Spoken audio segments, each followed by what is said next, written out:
Hi friends, मैं आप सभी का स्वागत करता हूं BSGT क्लासेस में। देखिए, कल हम लोग क्लास 10th के ऑब्जेक्टिव चैप्टर 1 का कुछ क्वेश्चन किए थे। आज उससे आगे हम लोग बढ़ेंगे। कल लगातार हम लोग प्रश्न 10 तक ले किए थे। इसके आगे आज हम लोग करेंगे, तो आप लोग ध्यान से देखिएगा। इसके पहले जितना भी कॉन्सेप्ट हम बताए हैं बस उसको याद ध्यान में रख करके अगर बनाइएगा तो इसमें एक भी क्वेश्चन फंसने वाला नहीं है। अगर फंसे तो कमेंट कीजिएगा, मैं ज़रूर उस क्वेश्चन को प्रॉपरली बताऊंगा। सो फ्रेंड्स, आज हम लोग 10 के बाद क्वेश्चन सॉल्व करने वाले हैं। चलिए बढ़ते हैं आगे की ओर और देखते हैं 10 के आगे क्या कुछ क्वेश्चन दिया गया है। ध्यान से देखिएगा फ्रेंड्स। बोल रहा है 10 के आगे,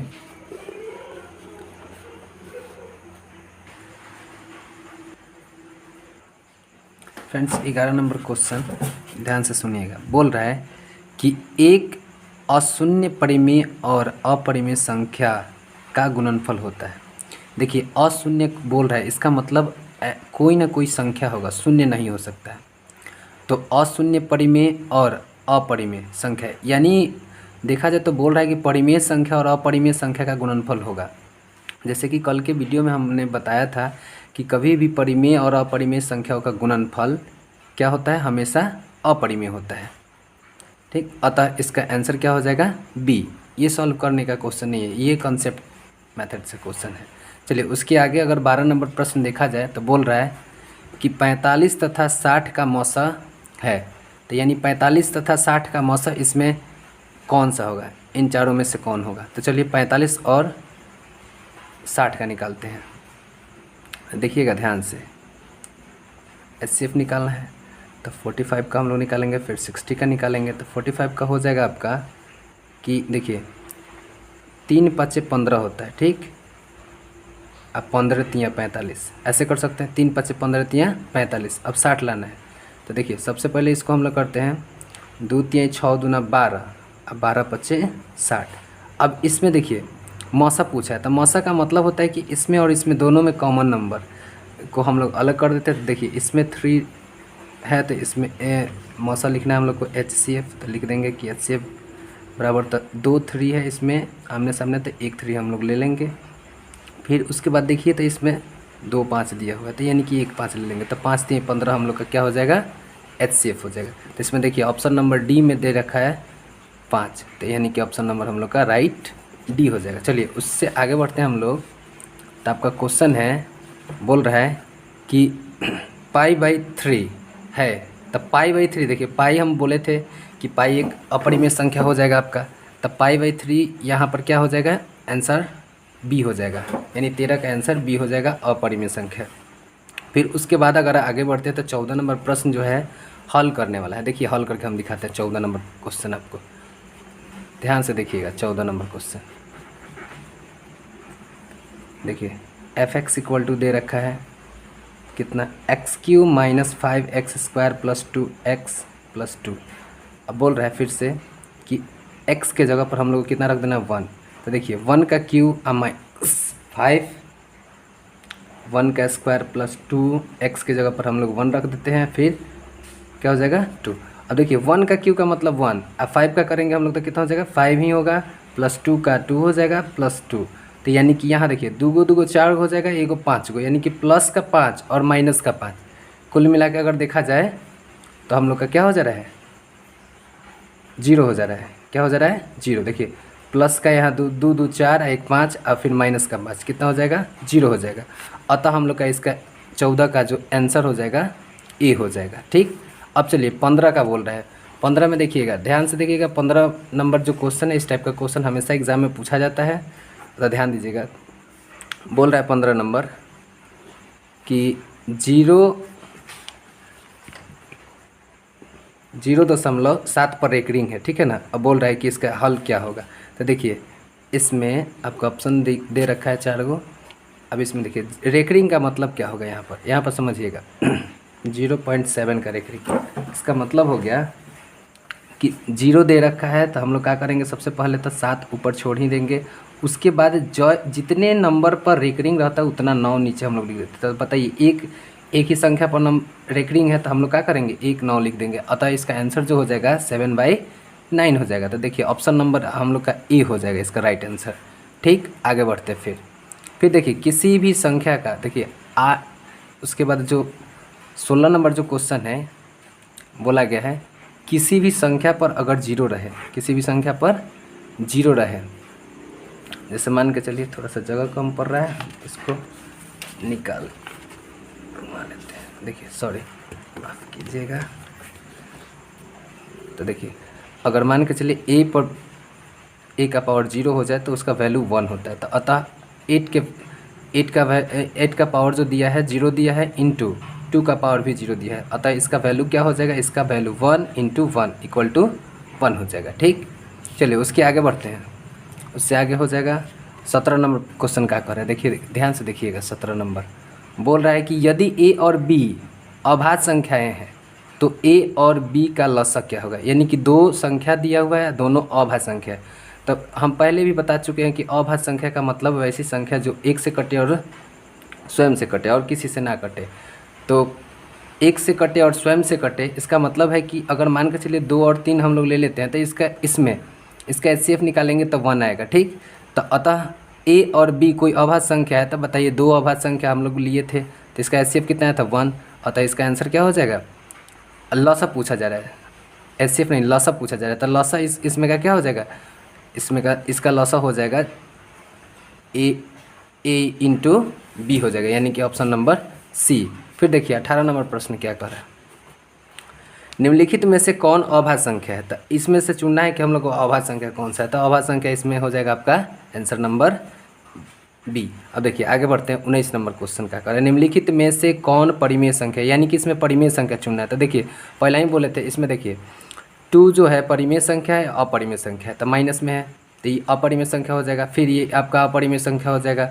लेकिन यहाँ पर देखिए √3 2√3 दे रखा है, फिर √3। अब देखिए इसको हम तोड़ के दिखाते हैं आपको, 2√3 बाई √3। अब √3 से √3 कैंसिल हो जाएगा, तक कैंसिल आउट हो जाएगा, हम लोग को 2 मिल जाएगा। अतः हम लोग देख सकते हैं कि यह भी अपरिमेय संख्या है। तो परिमेय संख्या इसमें कौन सा हो जाएगा, ऑप्शन नंबर सी। अब देखिए ये अच्छा क्वेश्चन है, इसको सॉल्व करते हैं हम लोग। देखिए बोला जा रहा है कि यदि 65 तथा 117 का मौसा इतना दे रखा है के रूप में है तो m का मान निकालिए। तो m का मान निकालना है। देखिए सबसे पहले तो हम लोग 65 का और 117 का HCF निकालेंगे। तो देखिए 13 × 5 = 65 हो जाता है और 13 1700 हो जाएगा, है ना, 13 1700 ये हो जाएगा। तो यानी इसका HCF जो हो जाएगा हम लोग का 13 हो जाएगा। तो बोल रखा है कि इतना और इतना का मौसा जो है इसके बराबर में होगा। तो हम लोग क्या करते हैं कि 65 m - 117 = कितना 13 ले लेते हैं। अब देखिए 65 m = कितना हो जाएगा 13, आई माइनस में है तो इधर आ जाएगा, तब क्या कितना में हो जाएगा, प्लस में हो जाएगा। तब आपका 65 आगे देखिए 65 m = कितना हो जाएगा 130। तो m = कितना हो जाएगा 130/65, यानी कि कट जाएगा आपका m का वैल्यू कितना आ जाएगा 2। तो देखिए इसमें ऑप्शन नंबर बी आपका राइट आंसर हो जाएगा। समझते चलिएगा, सब क्वेश्चन हम लोग हल करते चलेंगे। अब देखिए अब इससे आसान कोई क्वेश्चन नहीं हो सकता है। देखिए ये आप लोग बनाइएगा। इसमें बोल रहा है 21 नंबर क्वेश्चन में कि 2, 10 और 20 के लसागु और मौसा का अनुपात। देखिए 2, 10 और 20 का है ना। तो 2 का हम लोग करेंगे तो 2 × 1 हो जाएगा। इसका कितना हो जाएगा 2 × 5 = 10 होता है ना। अब फिर अब इसका हो जाएगा 2 × 2 = 4 और 4 × 5 = 20। तो देखिए इसमें का 2, इसमें का 2, फिर इसमें का 2। तो HCF तो हम लोग को कितना आ गया, HCF आपका आ गया 2। ठीक, अब इसको देखिएगा, यहाँ ध्यान दीजिएगा। बच्चे बहुत एग्जाम में गलती करते हैं। क्या होता है कि लसा मौसा पूछता है, वो क्या करते हैं कि मौसा लसा का अनुपात टिक आउट कर देते हैं, तो गलत हो जाता है। तो लसा मौसा पूछ रहा है, यानी कि मौसा को हमको पीछे लिखना है। ध्यान से समझिएगा, मौसा को क्या करना है, पीछे लिखना है और लसा को आगे। तो ध्यान से देखिए, इसमें लसा को लिखना है तो लसा को हम लोग लसा पहले निकाल लेते हैं। तो देखिए इसमें कितने 2 है, तो कॉमन आपका 2 है, तो 2 इसमें से ले लिए, तीनों में से एगो ले लिए, उसके बाद जो बच रहा है उसको इसमें लिख देते हैं। तो 2 5 का 1 5 एगो 2 आउट है, उसके बाद 2 5 का एगो 5 लिख देते। तो कितना हो गया, 2 दूनी के 4 5 20, यानी 20:2। अब इसको आप काटिएगा तो आपका आ जाएगा कितना, 10:1। अब देखिए इसमें राइट आंसर आपका हो जाएगा 10:1, यानी कि आंसर नंबर बी आपका राइट आंसर हो जाएगा। फिर देखिए 22 नंबर क्वेश्चन कहा जा रहा है, 22 नंबर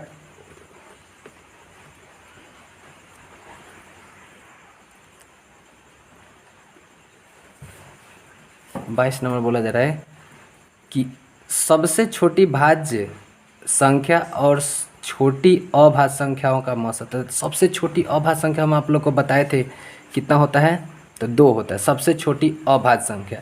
अब उसके बाद बोला जा रहा है कि सबसे छोटी भाज्य संख्या, तो सबसे छोटी भाज्य संख्या 3 तो हो नहीं सकता है, उसको तो 1 से और स्वयं से कटता है, तो 4 हो सकता है। अब बताइए दोनों का क्या पूछ रहा है कि मौसा बताइए। तो इन दोनों का मौसा अगर हम लोग निकालते हैं तो 2 और 4 का मौसा कितना हो जाएगा, 2 हो जाएगा। तो देखिए इसमें ऑप्शन नंबर बी राइट हो जाएगा आपका। ठीक, आगे बढ़ते हैं।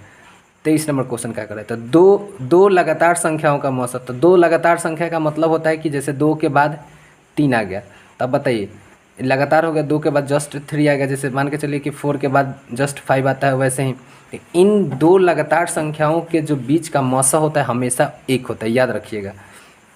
इन सब क्वेश्चन को बनाना नहीं है, ऐसे ही समझते चलना एकदम। देखिए आंसर नंबर इसका बी हो जाएगा। अब बोल रहा है कि 5005 के कितने अभाज्य गुणनखंड है। तो देखिए इसका आप लोग अभाज्य गुणनखंड निकालिएगा, इसका आंसर बी हो जाएगा। नहीं तो देखिए हम निकाल के दिखाते हैं। 5005 का बोल रहे हैं, तो देखिए 5005 का, इसको हम लोग अगर फर्स्ट 5 से लगाएं तो कितना हो जाएगा, 1001 हो जाएगा। उसके बाद हम लोग को लगा देना है 7 से। तो देखिए 7 1 जा 7, यानी कि 7 एकम 7, इसमें 3 बचा, तो 7 की 21 लग जाएगा। 7 एकम 7 लगाएं, ठीक, 3 बचा। अब इधर 7 चौक 28 लगाते तो 2 बचा, 7 के 21। फिर हम लोग लगाएंगे कितना से, फिर लगा देते हैं हम लोग 11 से। तो देखिए 11 एकम 11 हो जाएगा, उसके बाद 11 3 33, फिर लग जाएगा आपका 13 से। तो कहने का मतलब है कि 5005 को का अभाज्य गुणनखंड में कितना संख्या हो सकता है। तो देखिए 4 संख्या है ना, यानी कि 5 × 7 × 11 × 13, अतः इसमें कितने संख्या है, तो 4। तो यहाँ देखिए इसका आंसर जो हो जाएगा, आंसर आपका कौन सा हो जाएगा, 4 हो जाएगा। चलिए 25 नंबर का है, कितने 2 अंकों की संख्या 3 से विभाज्य है। इस क्वेश्चन को बनाते हैं, ध्यान से देखिए। बोल रहा है कि कितने 2 अंकों की संख्या 3 से विभाज्य। इस क्वेश्चन को ध्यान से देखिएगा, समझिएगा लोग, तब जाके समझ में आएगा। 3 से विभाज्य बोल रहा है, तो मान के चलिए कि 2 अंकों वाली, तो 9 तो नहीं होगा, 10 के पार जाएंगे, 3 से कटने वाला संख्या को ढूंढेंगे। तो 10 के बाद 11 नहीं होगा, 12 होगा, तब ठीक है। स्टार्टिंग संख्या हो गया हम लोग का 12, 12 के बाद हो जाएगा 15, ऐसे करते करते आगे बढ़ते हैं। और उधर हम लोग 2 अंक वाले 99 तक जाएंगे, है ना। तो 99 तो कट जाता है आराम से 3 से। तो प्रथम संख्या हम लोग का कितना है, 12, और अंतिम संख्या कितना है, 99। तो यहाँ देखिए, यहाँ an हम लोग को ज्ञात हो गया है 99। तो 99 को हम लोग क्या करते हैं ना, सामने रख लेते हैं, फिर n ज्ञात कर लेते हैं, पदों की संख्या हम लोग को पता चल जाएगा। तो देखिए हो जाएगा वही फार्मूला। AP आप लोग पढ़े होंगे, जब ऑब्जेक्टिव मार रहे हैं तो AP जरूर पढ़े होंगे। तो AP में प्रथम संख्या को हम लोग a कहते हैं ना, तो यहाँ लिख देंगे 12 + n - 1 इंटू डी। इसमें अंतर कितना जा रहा है, 3 का। तो देखिए 99 = कितना हो जाएगा, 12 + 3n - 3 हो जाएगा। फिर देखिए यहाँ लिख देंगे 99 = घट जाएगा इसमें से, तो घटेगा तो आपका कितना बच जाएगा, 9 बचेगा। तो 3n आप फिर हो जाएगा प्लस का 9।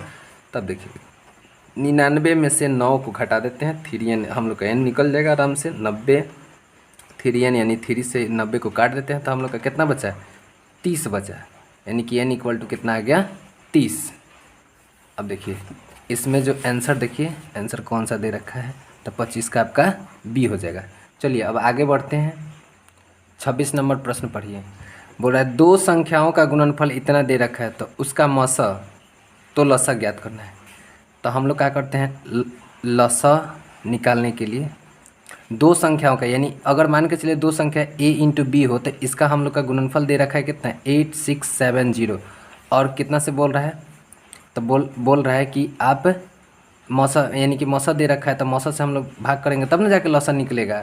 तो अब हम लोग क्या करते हैं कि मौसा से भाग कर आराम से आंसर आ जाएगा। देखिएगा ध्यान से, तो 17×5 = 85 और उसके बाद 17 कम 17 जीरो आ गया, यानी कि कट गया। तो लसा बराबर हम लोग का कितना आ गया, तो लसा बराबर 510। इसका जो आंसर हो जाएगा डी हो जाएगा। चलिए उसके बाद कह रहा है एलसीएम निकाल लेना है, जैसे कि इसके पहले हम लोग क्वेश्चन बनाए थे।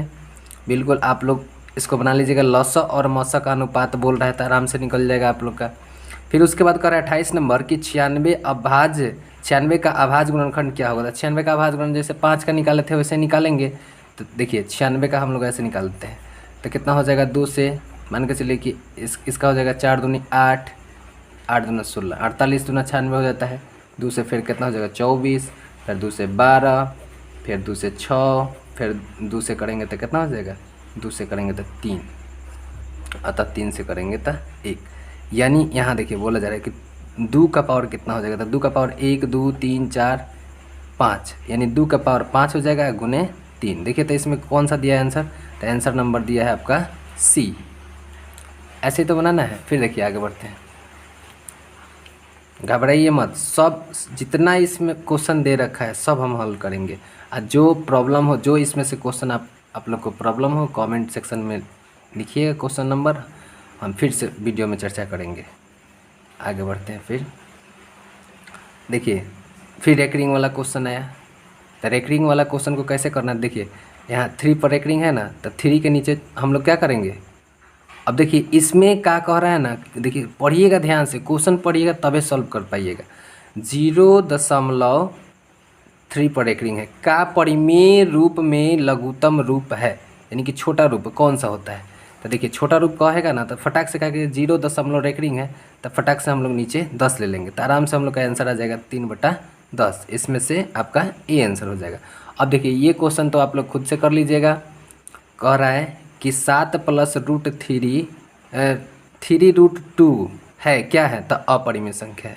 अब देखिए निम्न में से कौन परिमेय संख्या है, निम्न में से कौन परिमेय संख्या है बताइए तो, निम्न में से कौन परिमेय संख्या है, तो आपका ये हो जाएगा डी। ठीक, क्योंकि इसका आंसर जो होगा 4 होगा। बहुत सारे बच्चे क्या कर देते हैं, परिमेय लिखा हुआ रहता है अपरिमेय चुन देते हैं, तो ये गलती आप नहीं कीजिएगा।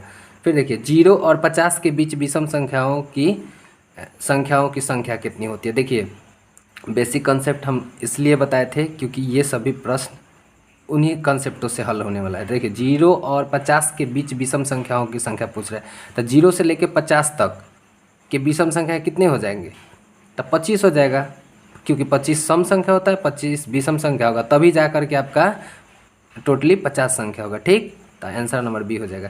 देखिए 5, 15 और 20 के लघुत्तम पहले निकाल लीजिएगा, फिर महत्तम, और दोनों को धा के रेशियो पर काट दीजिएगा, बस आपका आंसर आ जाएगा। यानी कि इसका जो आंसर हो जाएगा इसका डी हो जाएगा। आप हल कीजिएगा, निश्चित आंसर आएगा।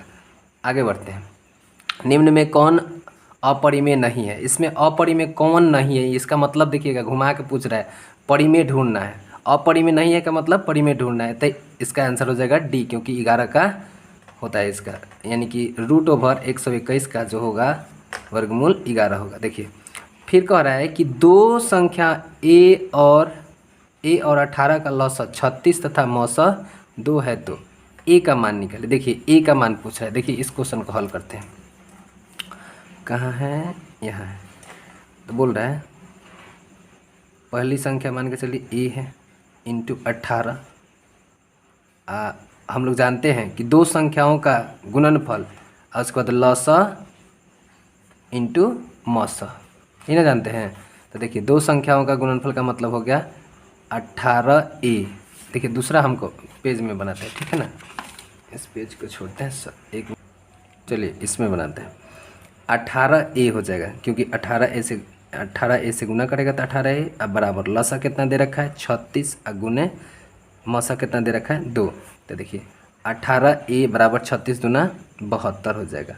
तो देखिए 18 चौक 72 हो जाता है। ए का वैल्यू कितना आ गया हम लोग का 4, तो इसमें कौन सा आंसर हो जाएगा सी, आंसर हो जाएगा सी। फिर चलिए, यदि P तथा Q दो अभाज्य संख्या है तो उनका मौसा, तो जाहिर सी बात है पहले भी हम बता चुके हैं कि दो अभाज्य संख्याओं का हमेशा HCF जो होता है क्या होता है 1 होता है, तो आंसर इसका डी हो जाएगा। सबसे छोटी अभाज्य और सबसे छोटी भाज्य संख्या, ये क्वेश्चन उधर भी हम लोग हल किए हैं। तो देखिए सबसे छोटी भाज्य संख्या आपका 4 होता है और सबसे छोटी अभाज्य संख्या 2 होता है। इसका HCF जब भी निकालिएगा आपका 2 आएगा। क्या बोल रहा है, अच्छा गुणनफल बोल रहा है, तो देखिए गुणनफल का मतलब होता है कि दोनों को गुना करेंगे तो 4 दूना 8 हो जाएगा, तो इसमें हम लोग का सी आंसर हो जाएगा। निम्न में कौन सी अभाज्य संख्या है, इसमें से बताना है कौन सा अभाज्य संख्या है, तो बताइए 29, 25, 16, 15, तो इसमें हो जाएगा 29। अब देखिए ये रेकरिंग वाला क्वेश्चन, तो रेकरिंग वाला क्वेश्चन इस टाइप के क्वेश्चन हो ना तो समझिएगा कि यह अशांत है अतः अपरिमेय होगा, यह एक अपरिमेय संख्या होगा। सॉरी आपको क्वेश्चन नहीं दिखाई दिया होगा, फिर से देख लीजिए। बोल रहा है कि निम्न में ये हो गया, निम्न में कौन सी अभाज्य संख्या है, तो इसमें 29 हो गया। उसके बाद इसमें बोल रहा है कि इतना क्या है, तो एक अपरिमेय संख्या, ठीक है।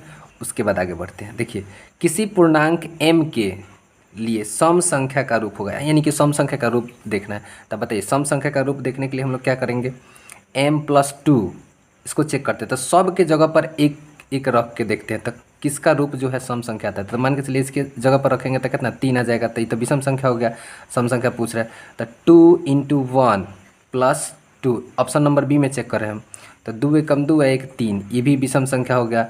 फिर 2 × 1 2 ही हो गया।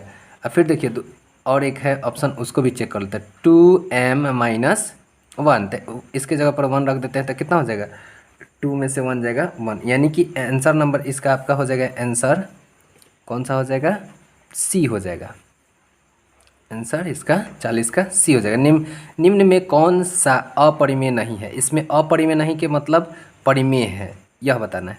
तो देखिए √64 और 81 का जब हम लोग वर्गमूल निकालेंगे तो ऊपर हो जाएगा आपका हो जाएगा 8 और नीचे हो जाएगा 9, अतः इसका आंसर ए हो जाएगा। निम्नलिखित में किसका दशमलव प्रसार शांत है, तो ये तो आराम से आप लोग निकाल लीजिएगा, सर हर एक ऑप्शन को हम लोग ध्यान से देखेंगे आराम से निकल जाएगा। जैसे देखिए फर्स्ट ऑप्शन है कि ए 3 है और नीचे 8 है, तो शांत चेक करना है कि किसका दशमलव प्रसार शांत है। तो देखिए 8 से इसको भाग लगाते हैं, तो 8 से भाग लगाने का तरीका, बहुत सारे बच्चे को भाग भी नहीं लगाने आता, तो 0 पॉइंट कितना हो जाएगा 30 हो जाएगा। तो 38 के 24 हम लोग लगा देते हैं, 24 तो 6 बचेगा।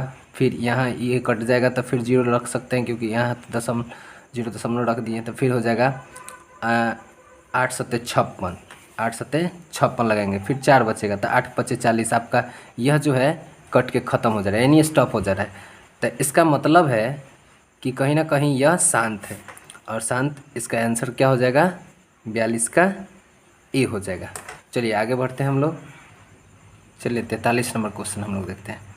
बोल रहा है कि 6/15 का दशमलव प्रसार है, बिल्कुल हम लोग क्या करेंगे 15 से भाग दे करके 6 में देख लेंगे। 15 से भाग देना है हम लोग को कितना में, 6 में, 0 पॉइंट लिख देंगे। उसके बाद 15 × 60 यानी कि ख़त्म हो जा रहा है, यानी कि यह क्या है शांत है। तब बताइए इसका आंसर क्या हो जाएगा, ए। फिर 44 नंबर क्वेश्चन कह रहा है, देखिए परिमेय संख्या माइनस फिर अपरिमेय संख्या, तो इसका जो ऐसे ही हम लोग समझ गए हैं कि अपरिमेय संख्या होगा। फिर से आगे देखिए 45 नंबर क्वेश्चन, थोड़ा सा इधर खसका लें। बोल रहे हैं 45 नंबर क्वेश्चन कि निम्नलिखित में कौन अपरिमेय संख्या है, तो बताइए इसमें अपरिमेय संख्या कौन सा है।